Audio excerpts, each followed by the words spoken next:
भारत भूटान सीमा बगाजुलि बान्दोनि जेंनाया सुस्रांजायाखै।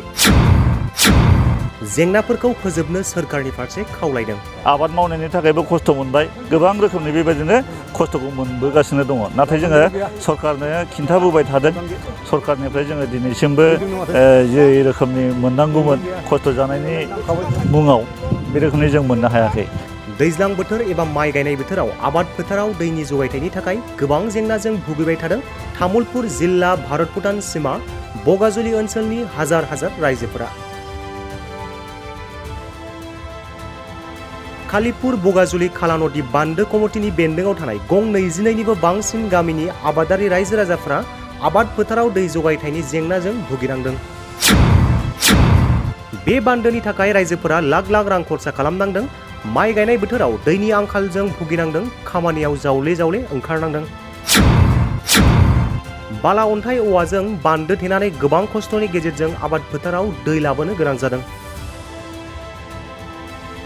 रायजो राजाफोरनि बेफोरबायदि दुखु दाहानि उनावबो अरायथा जेंनाखौ फोजोबनो थाखाय खुंथाय गोहोनि सोरखार आरो बिफाना बेनि फारसे जेबो रोखोमनि राहा लायाखै।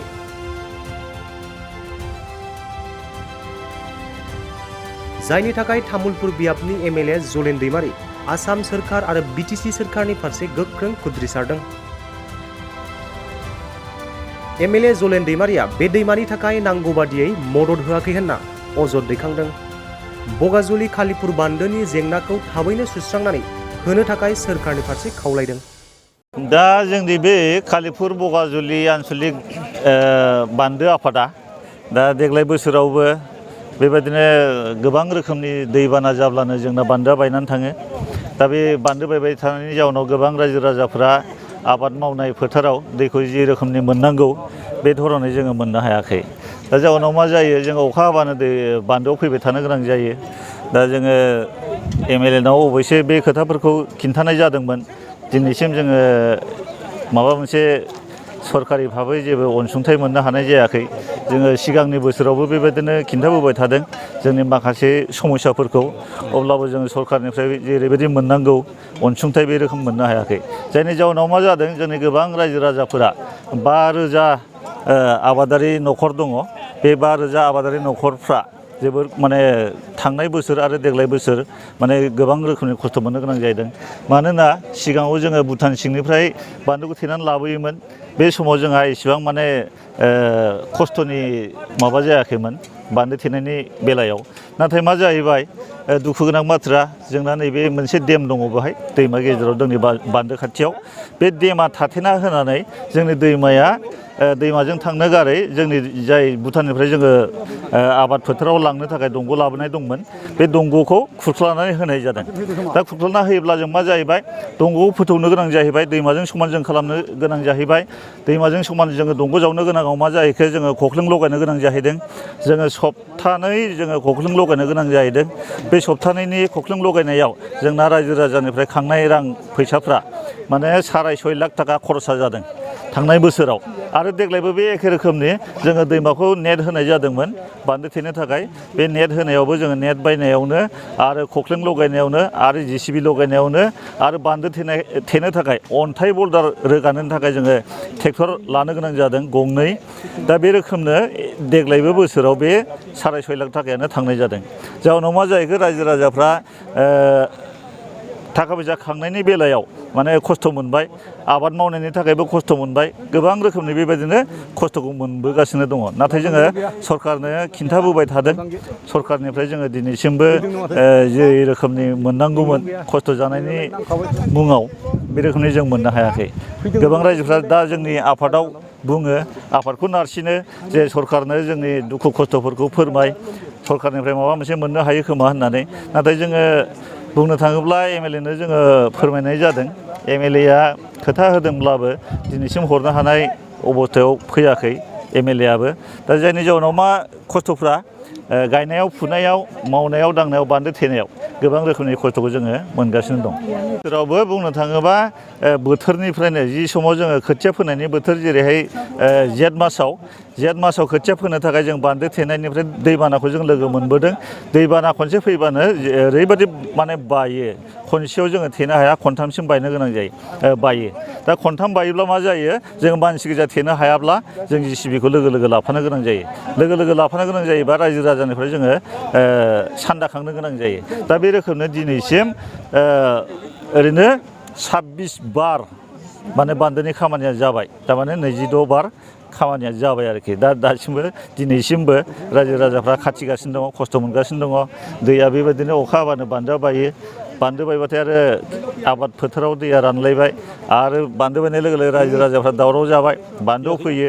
ओमफ्राय जाउनाव मा जायो, रायजो राजाफ्रा फैनानै बान्दोखौ जेरैबायदि मावनांगौ मानसि गोजायै बेबायदि मावनो हाया आरो बायो। थाङै थुङै बे आफादा रायजो राजाखौ नारसिननानै एसे एनै रां खांनानै JCB लगायनो गोनां जायो। दा बे रोखोमनो जों खस्थ' मोनगासिनो दं। रांखावरि दामाने सान्दा बान्दायावबो जोङो खस्थ' मोनदों, थेनायावबो खस्थ' मोनदों। अन्थाइआबो जेरैबायदि खाथियाव जोङो मोननो थांला, हाग्रा दाननानैब्लाबो जों बिराद गोजानाव थांनो गोनां जायो। गोजाननिफ्राय हाग्रा रोगानानै जायगानि खाथि खाला अन्थाइ गैयैयाव गोजाननिफ्राय रोगानो गोनां जायो। बे रोखोमनि जोङो बान्दो थेनायाव गोबां रोखोमनि खस्थ' मोनगासिनो दं। সকলো অসমবাসী বা অসম চৰকাৰ বা BTR চৰকাৰক জনাব খুজিছোঁ যে আমাৰ এই কালিপুৰ বগাজুলি আঞ্চলিক বান কমিটিয়ে মোটামুটি 1950 চনৰ পৰা বা চনৰ আগৰ পৰাই আমি এই নদীৰ পৰা বান উঠাই খেতি কৰি খাই আছিলোঁ। কিন্তু আগৰ সময়ত অলপ সহজতে আমি বানটো উঠাই কিনি পানী উঠাব পাৰিছিলোঁ, খেতিত দিব পাৰিছিলোঁ।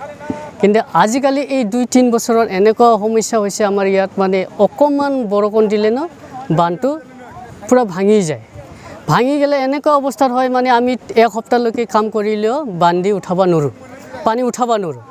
কথা হ'ল কি, মানে একেবাৰে নদী বহুত দহা হৈ গ'ল।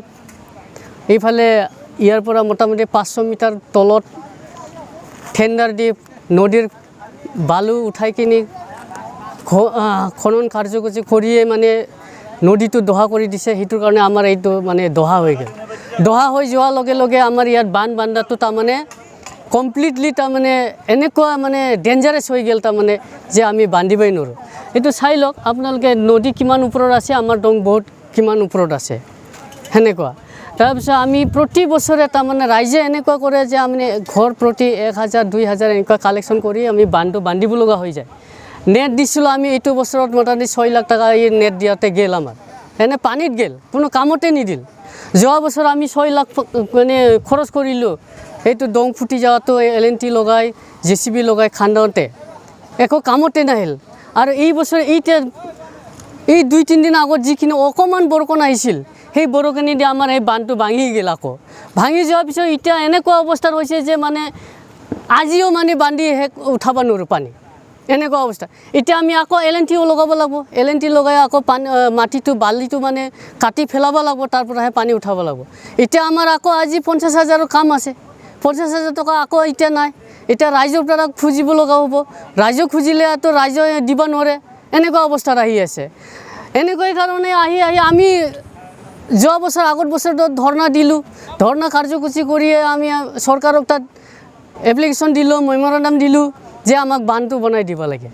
আজিলৈকে মানে চৰকাৰৰ তৰফৰ পৰা কোনো এটাও মানে ষ্টেপ লোৱাই নাই যে আমি ইয়াত বান্ধ বনাই দিব লাগে ৰাইজৰ কাৰণে। আমি ইমান বাৰ কৈ আছোঁ, প্ৰমোদৰ তাতো গ'লোঁ, BTC চিফৰ তাত গ'লোঁ, অসম চৰকাৰৰ এগ্ৰিকালচাৰ মিনিষ্টাৰৰ তাতো গ'লোঁ, সব মানে মোটামুটি নযোৱাই নাই।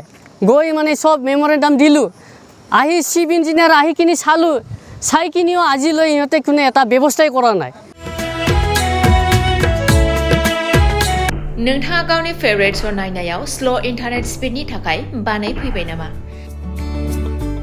गोजोननि नोगोर क'क्राझाराव नोंथांमोननि थाखाय आर'नाइ टेक्न'लजिसआ लाबोदों high speed fibre optic broadband plans. मात्र 399 रां पार मान्थआवनो नोंथांमोना आनइन्टाराप्टेड स्ट्रिमिं, गेमिं, आपल'ड, डाउनल'ड आरो ब्राउजिं खालामनो हागोन। आबुङै मिथिनो थाखाय गाहायाव होनाय वेबसाइटआव नायनो हागोन आरो नैबे जानबुं नम्बराव जगाजग खालामनो हागोन। जामबुं नङा जाबाय 8812989283 नङाब्ला 8099554827